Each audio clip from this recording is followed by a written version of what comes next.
os outros. Tá tudo bem com vocês? Tiveram boa semana? Assistiram o vídeo que eu postei para vocês?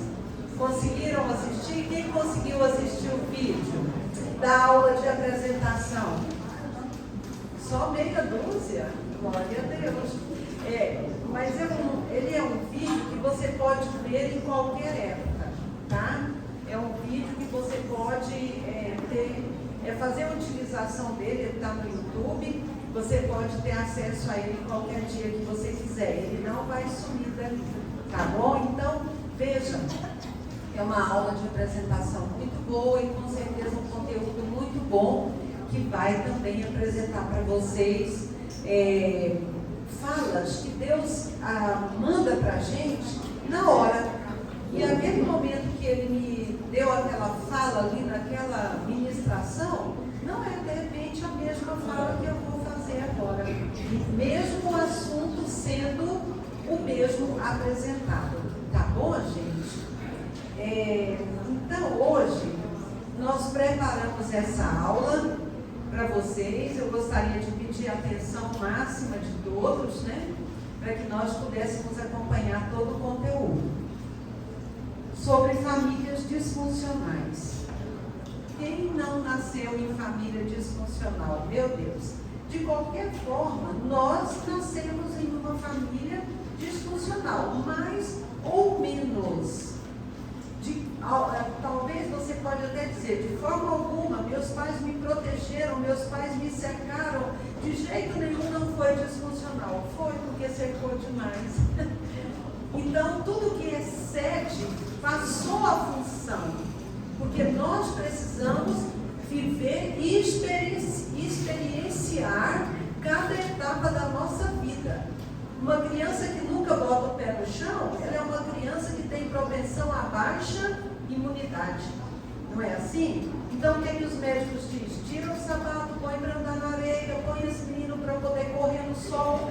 Então, para se expor, o menino tem que cair, ralar joelho. Por quê? Porque é assim que vai aprender, que sara a dor.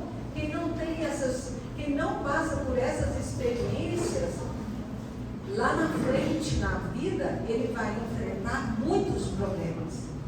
Eu tive uma colega que a mãe dela protegeu, cercou ela tanto, de tantas formas, que ela, depois de adulta, ela não sabia tomar banho sozinha, ela não sabia qual roupa ela ia escolher, porque ela tinha uma serviçal específica para poder dar banho nela, escolher a roupa, calçar o sapato nela, pentear o cabelo dela e deixar ela prontinha para o motorista levar ela para a escola, buscar. Quando ela entrou na faculdade, nós fizemos faculdade juntas. E aí ela se casou. Me conta o que aconteceu? Ela deu conta de cuidar dos filhos? Não.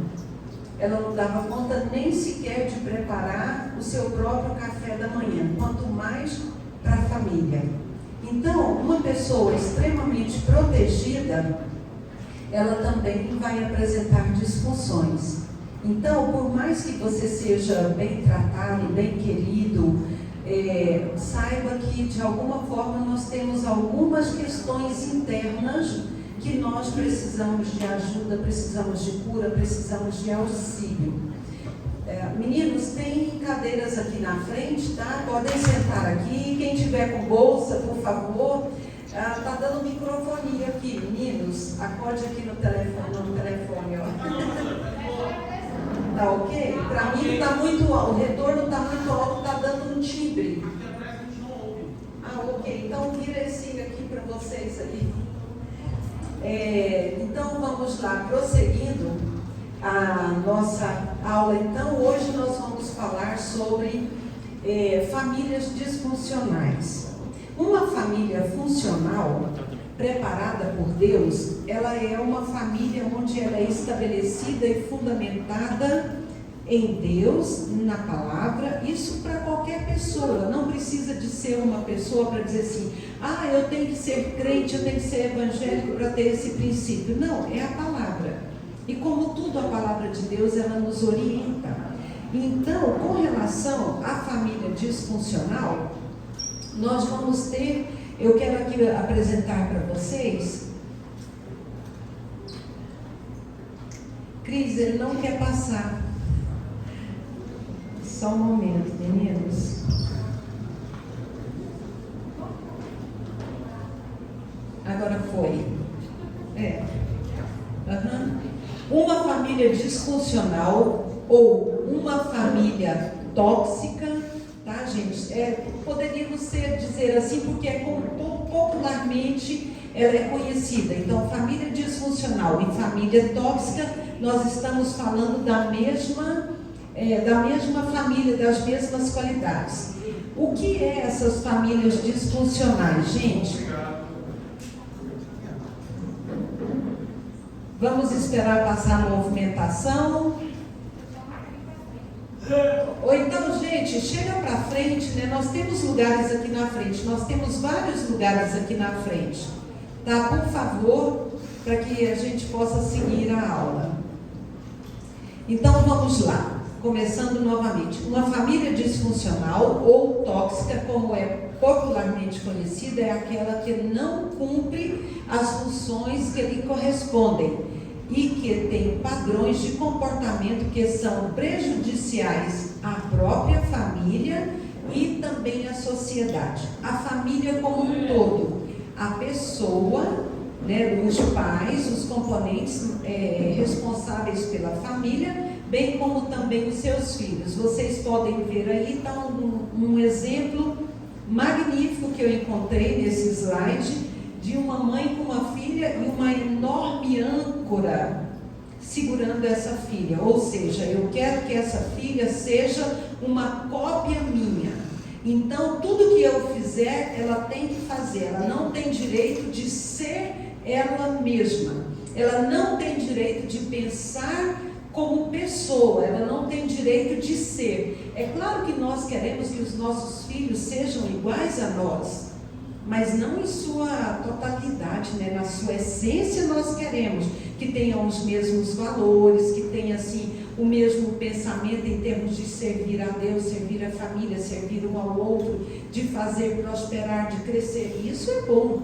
Agora, querer colocar a pessoa dentro de uma forma, vai chegar àquele princípio onde aquela colega que eu falei para vocês lá no início, que depois ela não sabia viver. Ela não sabia o que fazer com a própria vida, uma vez agora que ela estava fazendo faculdade. Ela fez faculdade durante 13 anos.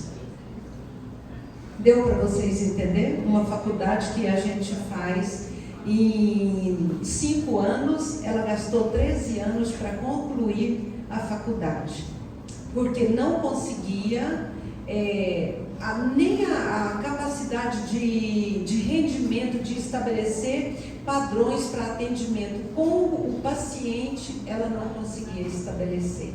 Então, são as dificuldades de formação.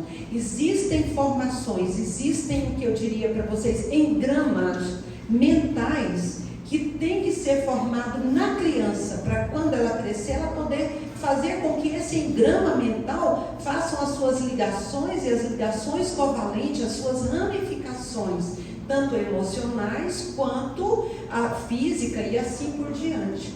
Então, uma pessoa que ela é tolhida, ela é impedida de ter o seu desenvolvimento lá na infância, ela apresentará os seus distúrbios durante toda a vida, se não for tratada, se não for acompanhada. Daí a importância de nós estarmos aqui hoje, adultos, tentando curarmos as nossas emoções. Amém, meninos?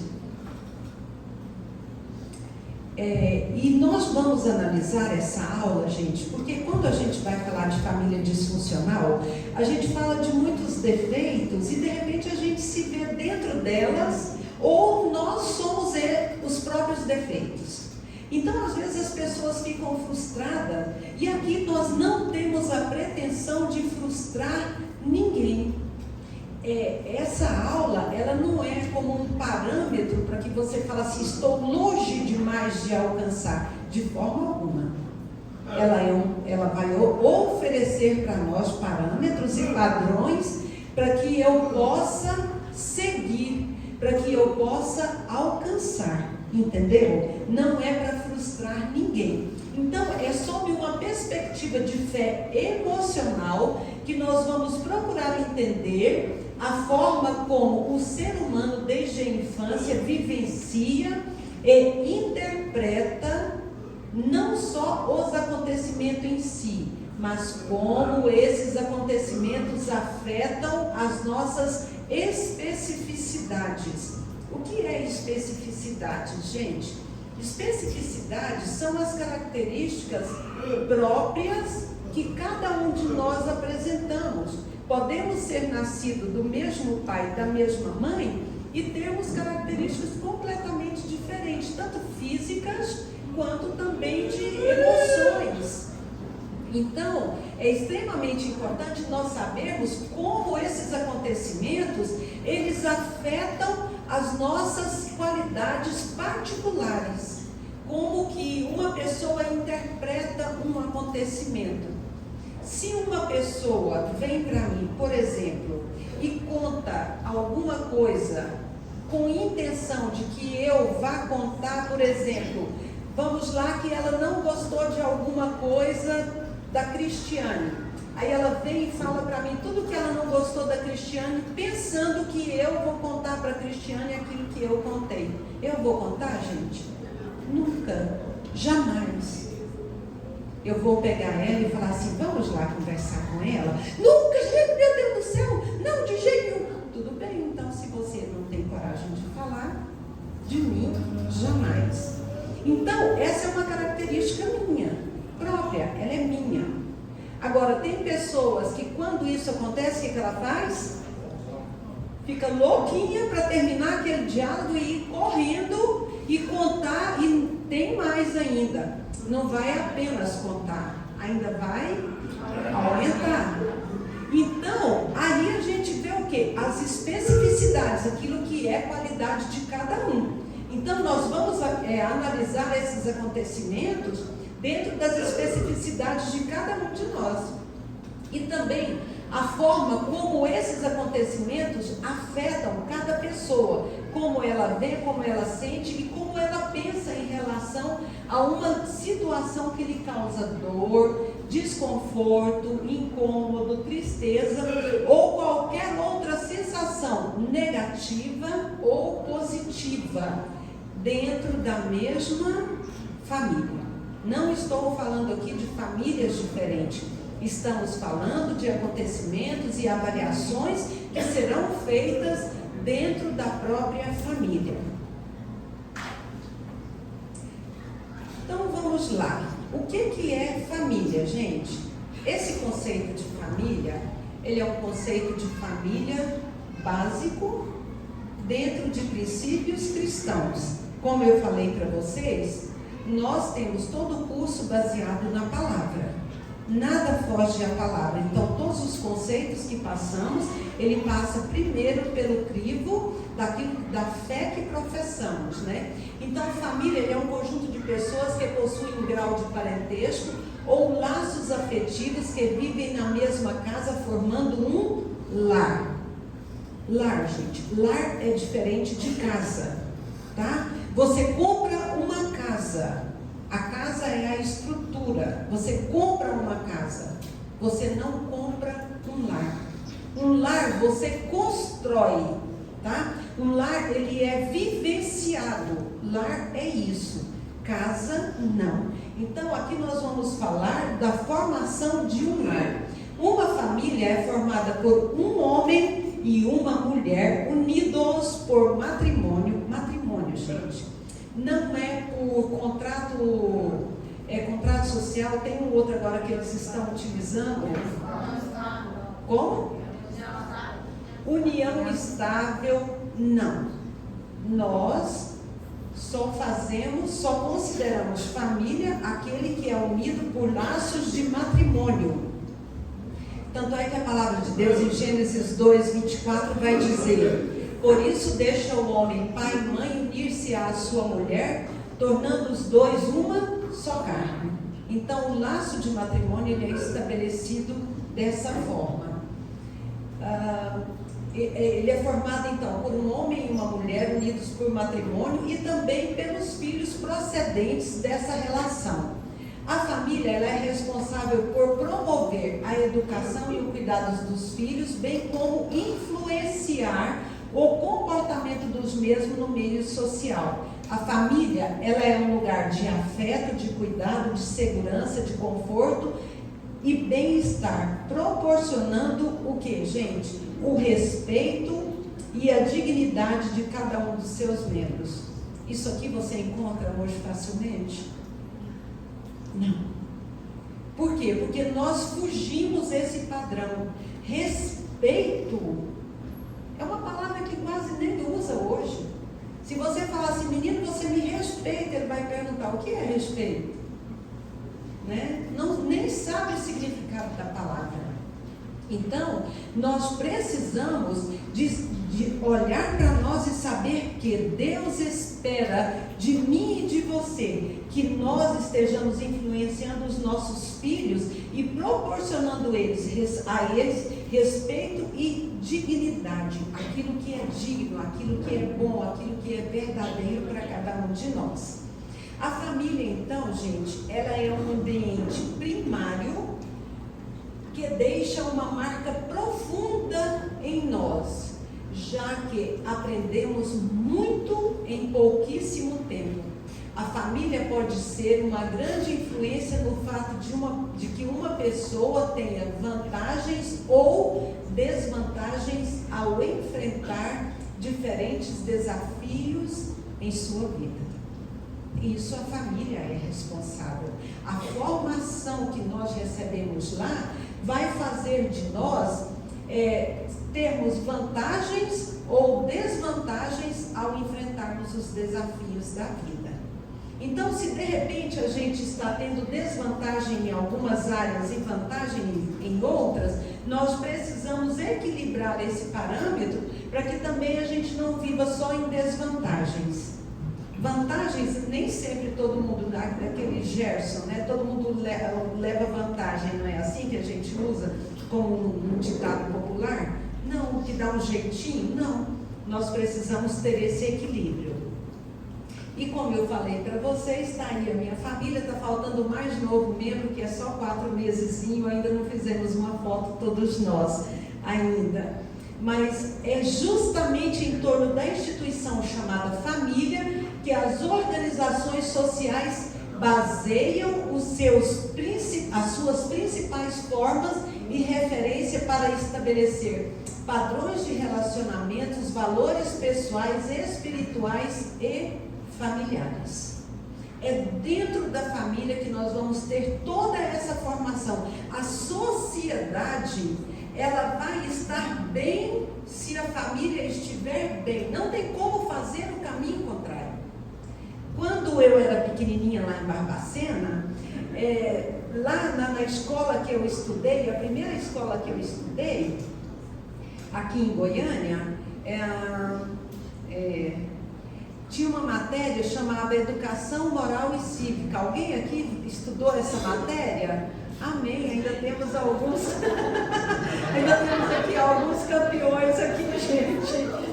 E nessa matéria, Educação Moral e Cívica, a gente nem sabia o que era isso, Educação Moral e Cívica, né? Falava da pátria, da sociedade, da formação, tão importante que hoje foi banido, né, das escolas. Mas a única, né, frase que eu lembro dessa aula de Educação Moral e Cívica, ela dizia assim: a família é a célula máter da sociedade. Eu cheguei em casa feliz da vida porque tinha aprendido a falar em latim, né? Mater. Família é a célula mãe da sociedade. É justamente essa frase, esse parágrafo que eu coloquei em cima aqui, para dar forma à minha família. A minha família obedece esse princípio. É nela que nós estabelecemos os padrões e os valores pessoais, espirituais e familiares. Então, jovens que aqui estão e que vão estabelecer família, pensem bem, meninos. Vocês vão ter a oportunidade de errar muito menos do que nós. Não que vocês estejam isentos do erro, mas aqueles que ainda vão estabelecer família, vocês estabelecerão famílias tendo esse conhecimento, coisa que nós, na nossa época, não tivemos. Entenderam? Então, vocês terão a oportunidade de errar menos que nós. Uma família, gente, ela é mais que a soma de individualidades. Ela é um sistema dinâmico, flexível, de inter-relações entre os membros que acontece para cobrir as necessidades materiais, sociais, culturais, espirituais, afetivas de todos, sem exceção. O pai não fica de fora. Uma vez eu atendi um casal para poder aconselhar, cuidar daquela família, e a situação era extremamente difícil, porque o pai estava numa depressão profunda e não conseguia medicamentos que pudessem equilibrar aquele senhor, e a mulher, ela não suportava mais anos que arrastava aquela situação.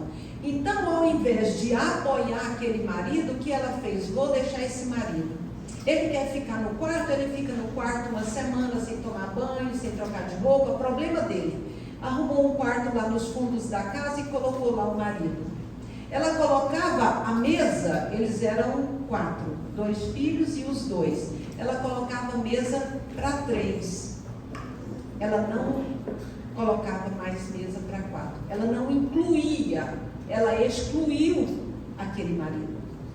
E o que nós precisamos entender é que a família é isso. Nós precisamos nos unir para dar a mão a todos os seus membros. Nós somos um ser biopsico, sócio espiritual. Diz minha querida amiga Leila, né, que é assistente social, e a gente bate tanto em cima dessa tecla. Biopsico, sócio espiritual. Somos seres assim. E não podemos deixar ninguém de fora. É uma construção. E se um desses pilares não for formado, vai ficar torto aquele indivíduo. Vai ter falhas naquela formação. Daí a importância de eu e você saber como é estabelecida, como funciona de fato essa família, como Deus espera que funcione. Minha família nunca funcionou assim. Pode funcionar a partir de agora. Não queira justificar o que ficou para trás. Tem coisas que nós não podemos mexer no que ficou para trás. Nós vamos daqui para frente. Entendeu, gente? Se for mexer no que ficou para trás, vai dar tanto problema que não vai chegar a lugar algum.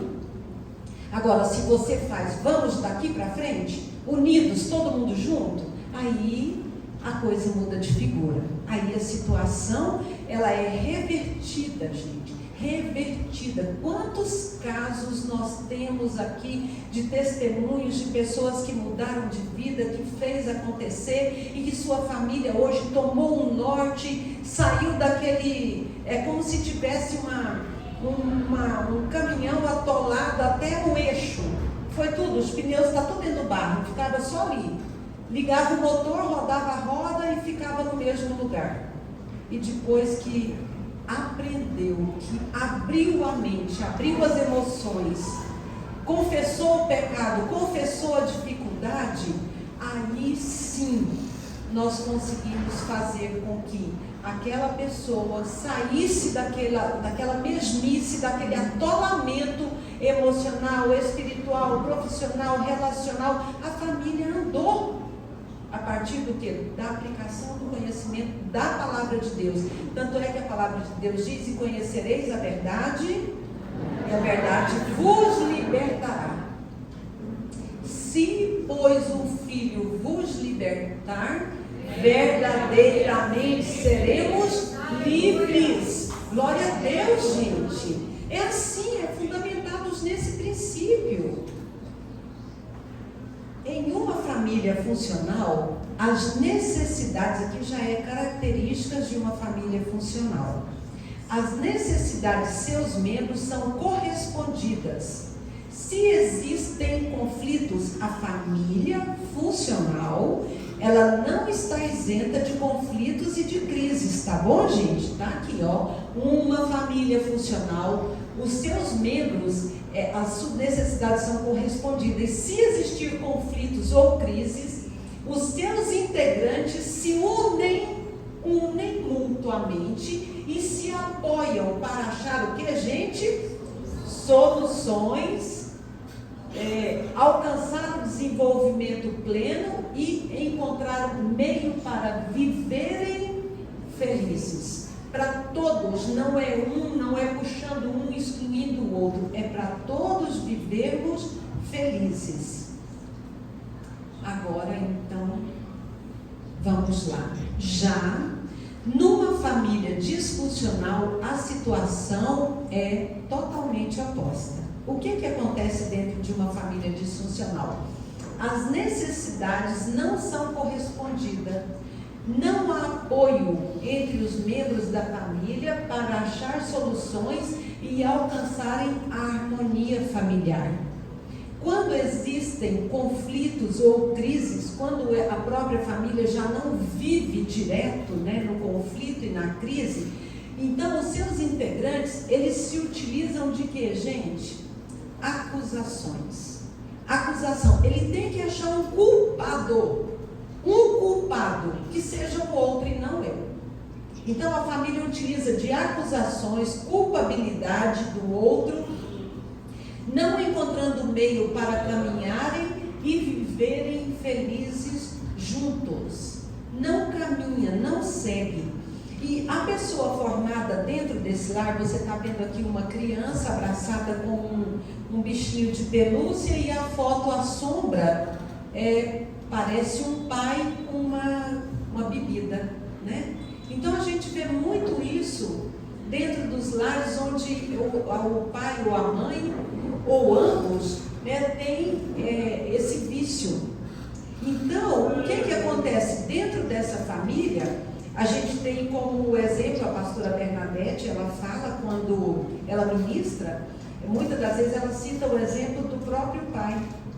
O pai chegava em casa 4 horas da manhã, bêbado, colocava todos os filhos sentados no sofá, colocava a mãe e ele na cadeira e apontava a arma para a mãe. E ali ele torturava tanto a mãe quanto os filhos, emocionalmente. E eles esperavam que a qualquer hora o pai pudesse então executar a mãe ali na frente deles. Gente, que loucura! Como que vive uma criança depois de adulto? Aí se forma os monstros que vão atormentar as emoções dessa criança, e essa criança vai viver dentro de distúrbios, criar distúrbios emocionais, e essa criança vai ser criança a vida inteira? Não. Ela vai se tornar um adulto. Como que vai ser esse adulto criado dentro desse ambiente disfuncional?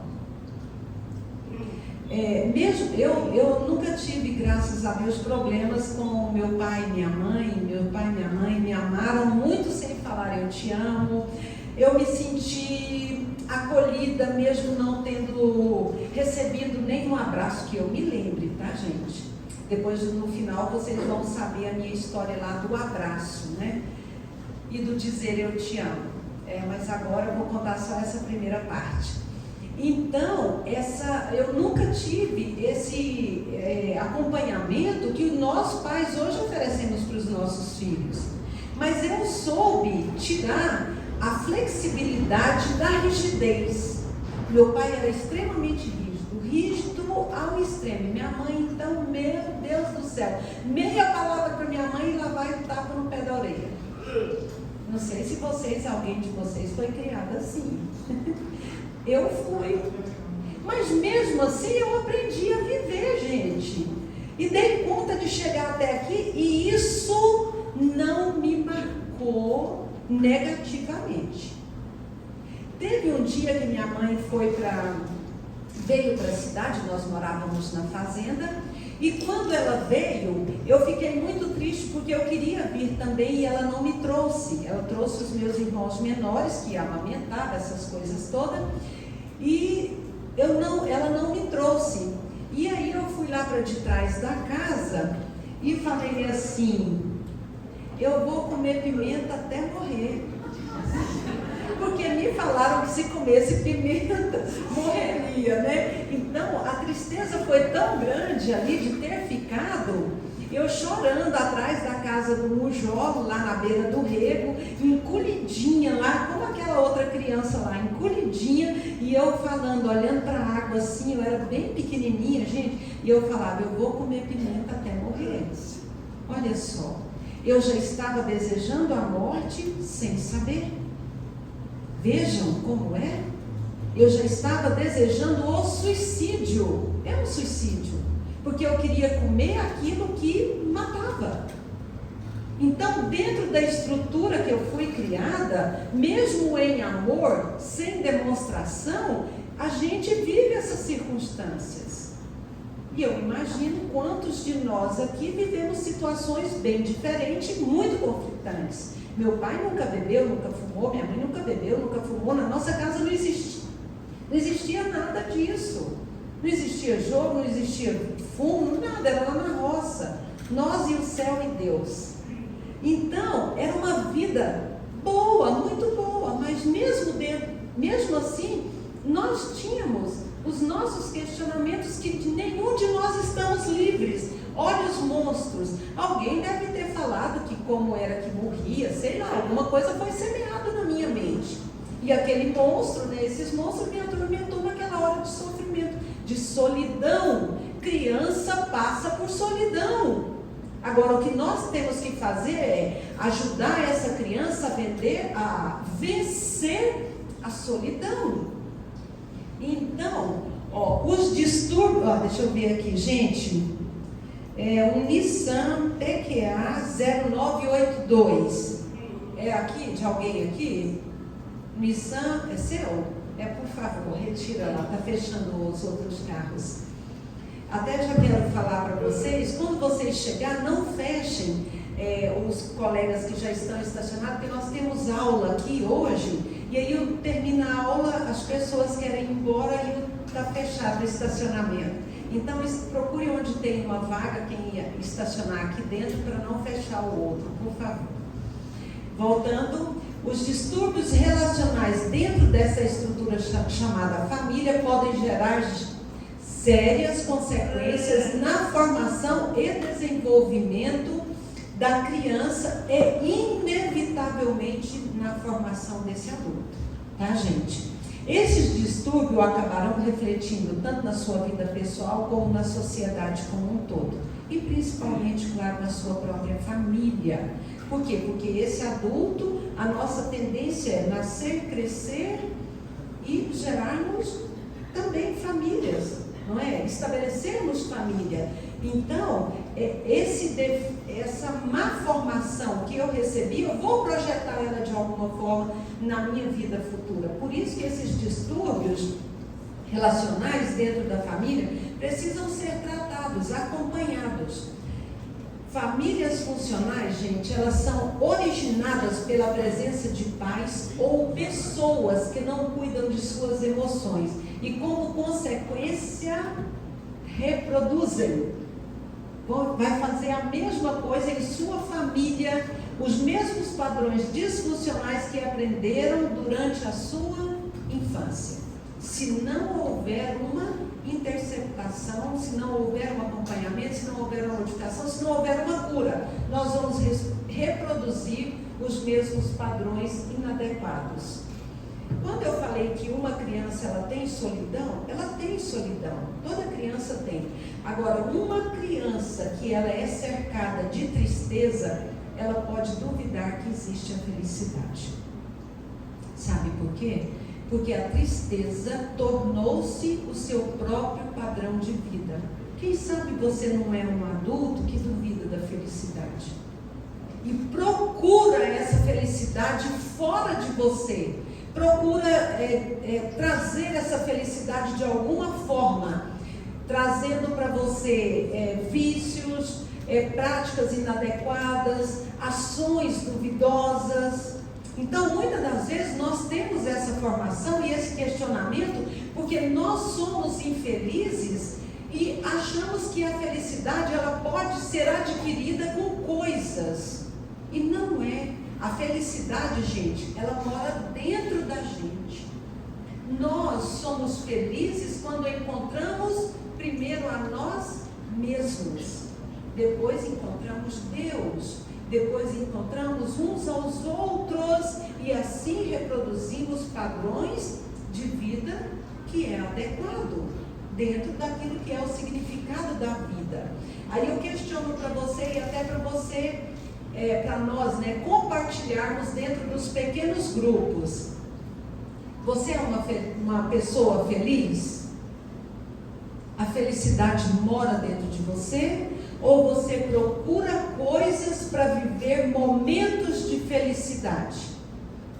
Tem pessoas que usam bebida, drogas, pornografia, exposição, exibicionismo, como sendo uma forma de promover a felicidade e a alegria, enquanto que é só momentâneo. E a palavra de Deus diz assim que a alegria que Deus dá, ela é permanente. Por isso nós estamos aqui, para sermos curados e sermos felizes, E também passarmos essa alegria para os nossos filhos. Sabe, eu não sei se você já viu criança que você olha e que o seu olho vai batendo. Meu coração quase morre. De verdade, gente, quando eu bato o olho numa criança, eu tenho assim uma sensibilidade para ver crianças que são infelizes, que eu quase me acabo.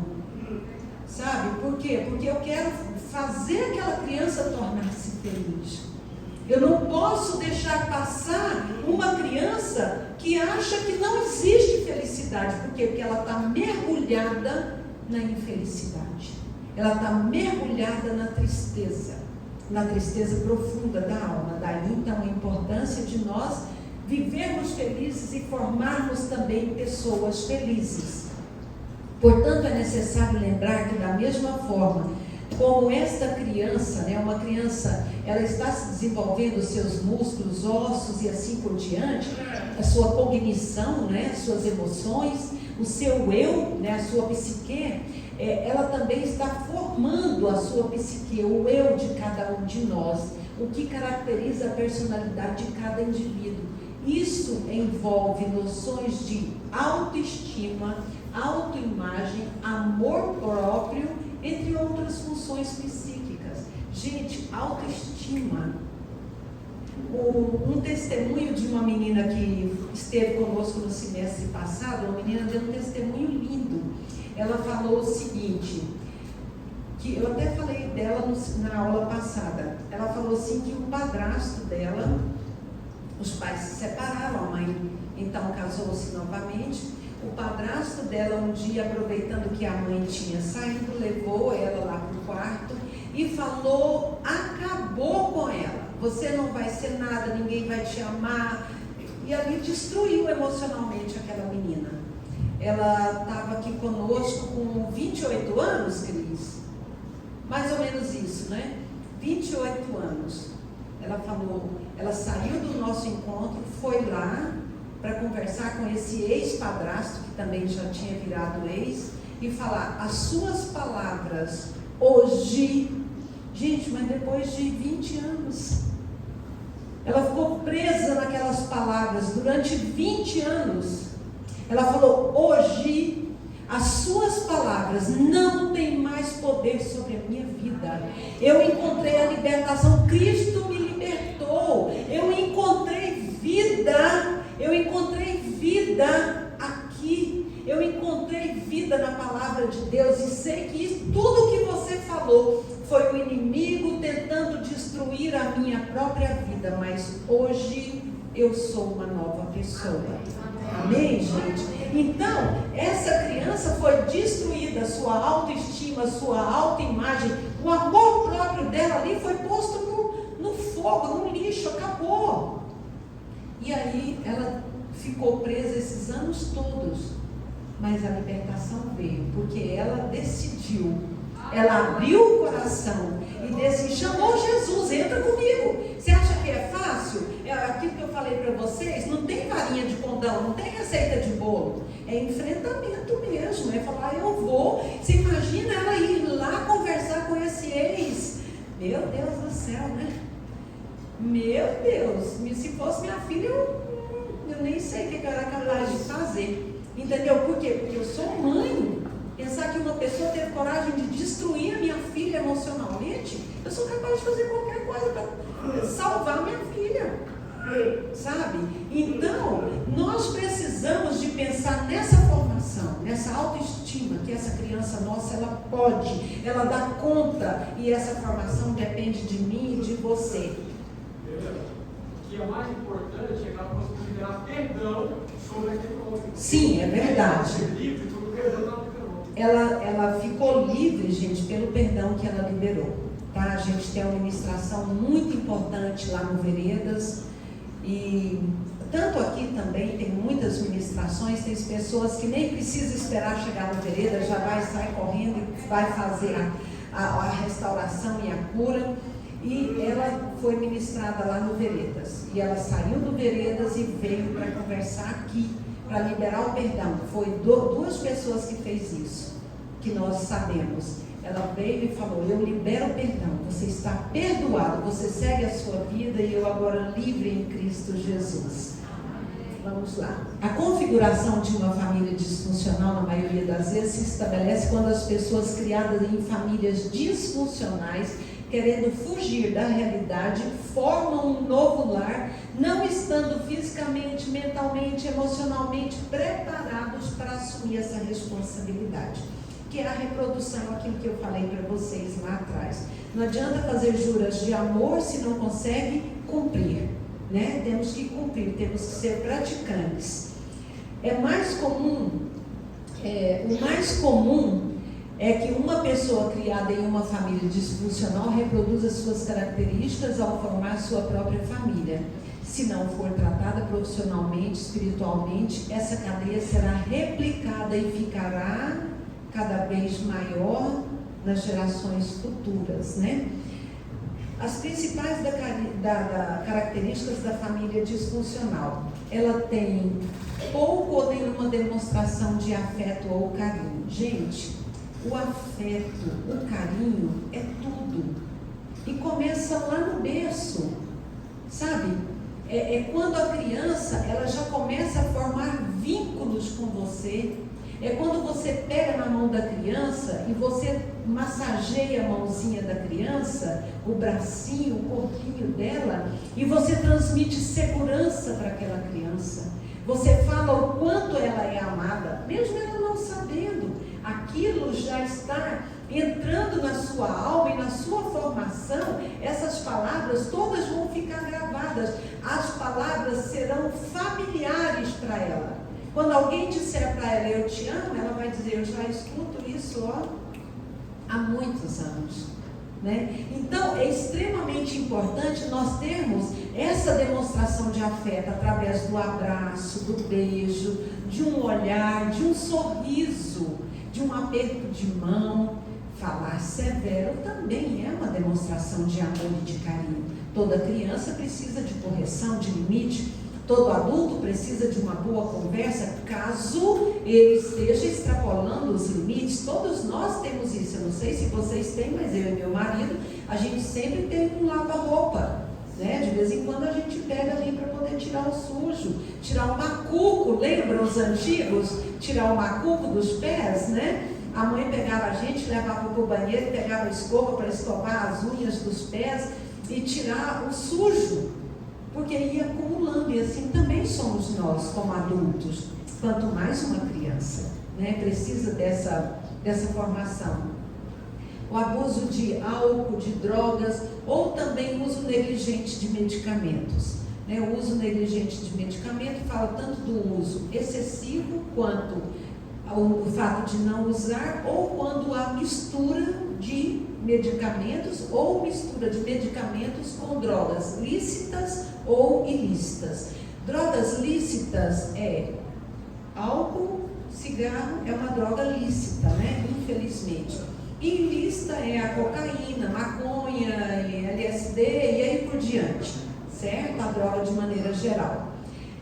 Há também o excesso de crítica, de rigidez na educação, alienação parental. Infelizmente, isso aí é algo muito comum. Os pais, quando se separam, ou até mesmo não se separando, dentro de casa, eles utilizam os filhos como arma, né?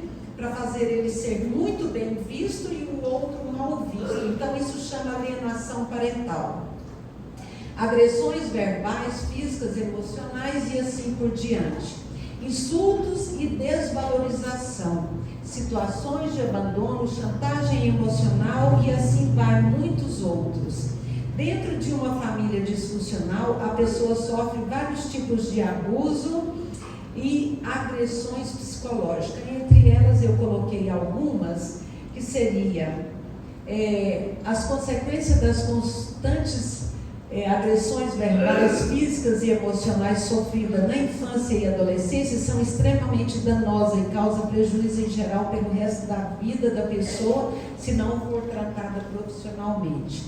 Está aí uma criança encolhida e uma mão aí. Um dia eu trabalhava numa creche e uma criança muito bonita, né? E ele parecia muito com meu filho quando era pequeno. E a gente tem sempre aquele carinho de levar a mão no rosto. Gente, quando eu fui assim para levar a mão no rosto, a criança encolheu todinha, virou o rostinho e ficou lá assim de olho fechado.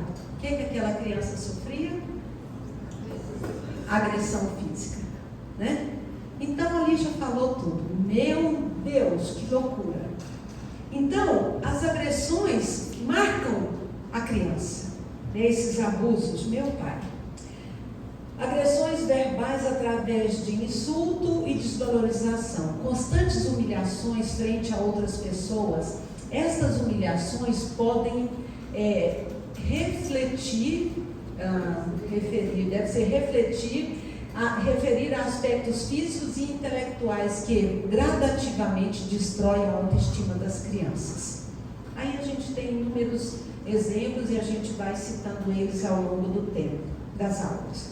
Situação de abandono. Crianças ignoradas pelos pais apresentam um sentimento de abandono, de desprezo, de indiferença, que são por ela entendido como agressão, com certeza. E principalmente hoje em dia nós temos uma palavra eu gosto muito dessa palavra, que é o sentimento de pertença. O sentimento de pertença, ele é um sentimento assim, eu pertenço a você. Você me pertence. Eu pertenço a essa família me pertence. Sabe quando você é querido no ambiente?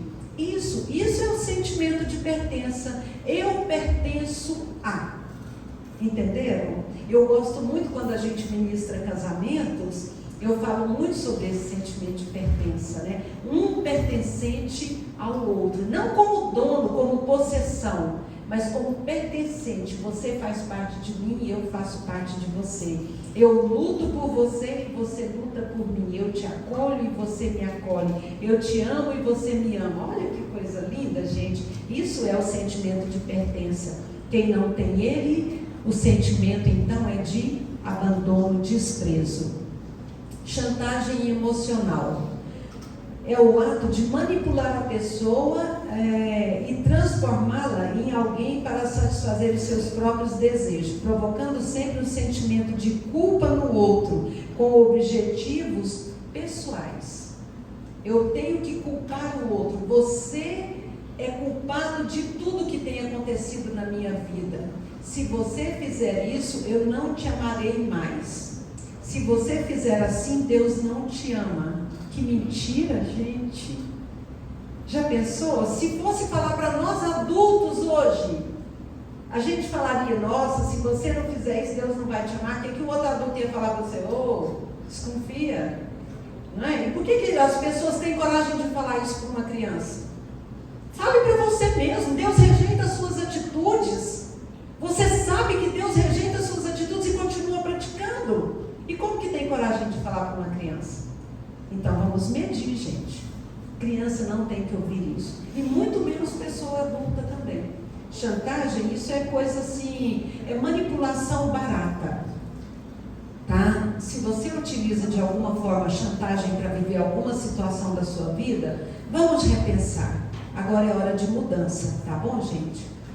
As tentativas de superar de maneira imediata as suas dificuldades de relacionamento, tanto criança como adulto, que foram criados em famílias disfuncionais ou tóxicas, adotam traços e comportamentos autodestrutivos.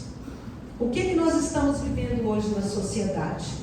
A maioria dos adolescentes hoje, as escolas estão todas desesperadas por conta dos comportamentos autodestrutivos. É comida demais, é o sexo, é aquela pessoa que ama demais, tá, gente? Quem ama demais também tem distúrbio. A pessoa está vendo que o outro não ama e continua amando, cuidando, fazendo tudo aquilo. É uma mentira. A pessoa não ama e ele quer amar o que não ama. Vamos procurar amar quem ama a gente. Não é? Que tenha correspondência. Porque se o outro me maltrata, o outro diz que não me ama, como que eu posso entrar num relacionamento assim? Eu não posso. Então, isso são traços de comportamento autodestrutivo. Formado por quê? Lá na infância. Os vícios, de maneira geral, a bebida, as drogas, a automutilação. Isso aqui nas escolas está lotado. Lotado, gente. Se seu filho anda muito, aqui vai uma advertência aí para os pais, né? Anda muito vestido, não quer trocar perto de você, fique esperto, tá, gente? Eles usam cortar aqui atrás para ninguém ver, no meio das pernas. Os braços aqui, acho que quase isso aqui já quase ninguém faz mais. Por quê? Porque aqui todo mundo vê, né? Então eles cortam em lugares que as pessoas não vêem. Aqui nessa parte interna, bumbum, coxa, tá? Então, pais, olhem, cuidem dos seus filhos, não como fiscalização, mas cuidem com amor, tá? E o uso da droga injetável, de cheiro, de tudo que for, né? Infelizmente. Os comportamentos autodestrutivos e condutas prejudiciais geralmente se manifestam nos indivíduos de maneira inconsciente através de mecanismos de defesa, de fuga, ao mal-estar, a mágoa, a angústia, a ansiedade e a vergonha. Os comportamentos autodestrutivos podem até ser iniciados para recuperar a autoestima ou para querer aliviar a dor emocional. É como se fosse assim: eu me corto para doer mais aqui, para diminuir a dor do coração. É uma coisa louca que acontece dentro da emoção da pessoa. E não cabe a nós julgar, cabe a nós amar, dar a mão para poder tirar essa pessoa de lá. Tanto adulto quanto crianças mesmo, gente. Um dia eu atendi aqui uma criança de 9 anos que queria suicidar. Me conta qual motivo uma criança de 9 anos tem para suicidar. Estava fazendo parte daqueles grupos que estimula a criança a suicídio pela internet, né? Que ele tem acesso e ali aquelas pessoas vão conduzindo aquela criança e fazendo uma forma de domínio emocional tão grande que aquela criança só serve para ela tirar a vida.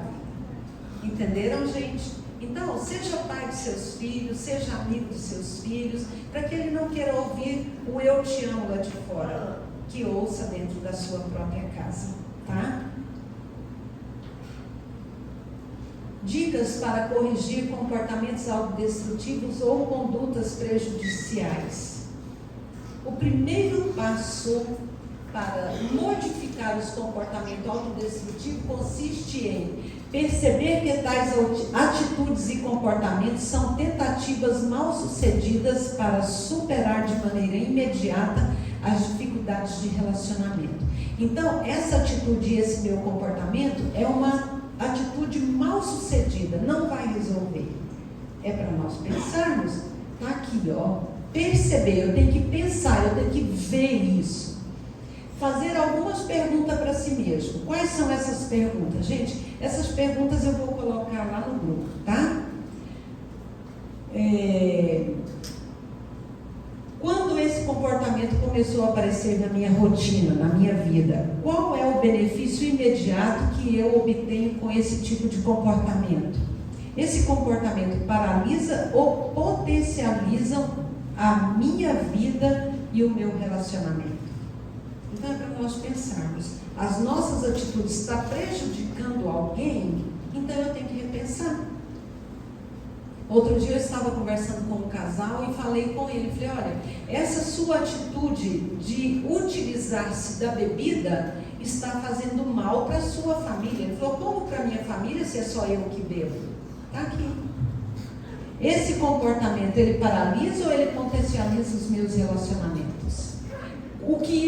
Qual é o benefício que eu tenho? Eu perguntei, qual o benefício que você e sua família têm com esse seu comportamento? Aí a pessoa não sabe responder. Entenderam, gente? Então são perguntas muito sérias para vocês levar a pensar em casa como tem sido o comportamento de cada um de nós. Quando os maus hábitos viram um padrão enraizado na nossa rotina, a pessoa começa a tomar consciência disso e ela passa a desenvolver um sentimento que pode variar desde culpa, sentimentos de pena, de revolta, e fazendo então surgir um gatilho que a gente chama de ciclo vicioso. Ela bebe para poder esquecer aquela amargura, e ela esquece a amargura, depois ela vê que falhou, e ela fica triste, promete que nunca mais vai fazer aquilo, aí ela fica uns dias firme naquele propósito, daqui a pouco ela cai novamente, e aí bebe mais, esconde mais, sofre mais, entendeu? Vira um ciclo vicioso. Isso é uma família disfuncional. Gente, eu não tenho mais tempo para continuar a nossa aula, já vencemos o tempo. Nós vamos parar com esses slides. Por isso, nós precisamos então tomar uma atitude assertiva. Assuma a direção sobre suas ações e procure ajuda profissional, espiritual e familiar. Sozinhos, nós não conseguimos vencer. Nós precisamos de ajuda, em maior ou menor escala. Então, essa é a oportunidade que Deus está dando hoje para vocês.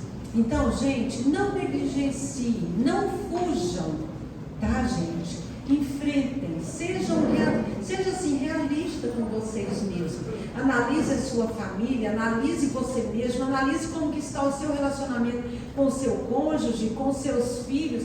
Veja como vocês estão. Ok, gente? Podemos orar para encerrar? Como vocês estão? Sim, só um minuto.